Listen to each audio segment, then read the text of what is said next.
time now is 18:25 and 9 seconds now. Okay, thank you very much for joining me. Would you mind stating your name and occupation, please? My name is Alfred. I'm at the University of Mainz in West Germany, and I'm a retired professor of geology. Now, under UK law, I must inform you that this communication is being recorded. Do I have your permission to make these contents public? Sure. Thank you very much. Now, I'm just going to ask you a few short questions. The first one I'd like to ask you, you were the Alfred Kroner that featured in a video commenting on the Quran. This was back in the late 70s or early 80s. Can I ask, what circumstances led to you attending this conference?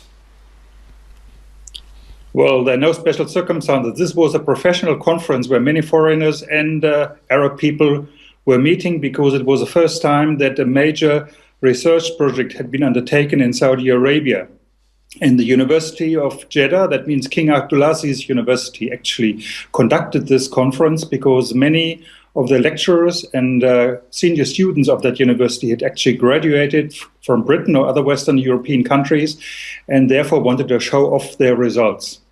Okay, so was it specifically a conference about the Quran and religion, or was it a conference about something else? Had nothing to do whatsoever with religion. It was purely a professional conference on geology. Not a single word was talked about religion or Quran or anything. Okay. What were the circumstances which led you to being presented with religious text and then being asked to comment on it? Well, during the conference, there was an interview in Saudi TV organized by the then vice president of that particular university. And there were about 5 or 6, I can't remember so well, professors from various European and North American universities that attended this TV interview. And it was there for the first time that we were confronted with these questions. To what extent the Quran was compatible with present-day thinking in earth sciences.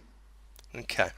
Your comments were later used to suggest that you thought the Quran contained information which could not have been known by humans at the time without divine revelation. Do you think that this accurately reflects your opinion at the time? Well, that was not at all the purpose and the discussion that we had. The discussion was, they were reading us certain verses from the Quran, and then they would say, is this compatible with present-day scientific knowledge? In some cases, we said yes, because always is. In almost every religion, there's always something that is compatible. And in other cases, we say no. So there was never the question whether there was any divine circumstances or anything in this interview. Did you ever try to have these videos removed from the web? No. No? Actually, there's something that I discovered more recently. Someone gave me a Quran as a gift, and as I turned to the back of the Quran, you're actually in my Quran.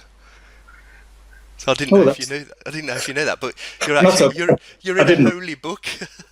I have seen this. I have a copy of this at home. I read it many years ago, but it had nothing to do with that particular meeting. Yeah. Have you looked into the subject any further since this event, and has your opinion changed since the event? Or well, you see, this conference was, I think, in '79, and nothing happened. And this whole thing with the internet actually only came up about maybe 4 years ago or something. I can't even remember. And then somebody sent me a message on the internet, and I replied and said, oh, I'm very surprised, but this is not how it was, and so on. And then continuously more messages came. And then I talked to people in my department. We have a geography department where there are 2 people who are really speaking Arabic, and they're Arabists, as you would call them. And they really know the Arab world extremely well. And I told them about this, and I said, look, there's nothing you can do. You just have to live with this, leave it alone, because we can't advise you to do anything. It will not help. Finally, may I ask, did you become a Muslim as a result of this event? No, I've never been a Muslim before. I've never been a Muslim afterwards. Okay. And finally, to wrap up, could you confirm, Are the opinions that you've stated in this video interview your own? This one that we are talking about right Yes, that now? we're having right at this moment. Sure, this is my own opinion. Okay. And have I offered you any reward for this, financial or otherwise? No, not yet. Yeah. I won't be offering you anything either. Okay, well, thank you very much, Alfred, for agreeing to do this interview, and I'll try to make sure that as many people mirror this video as possible. Sure. The time now is 18:30 and 39 seconds now.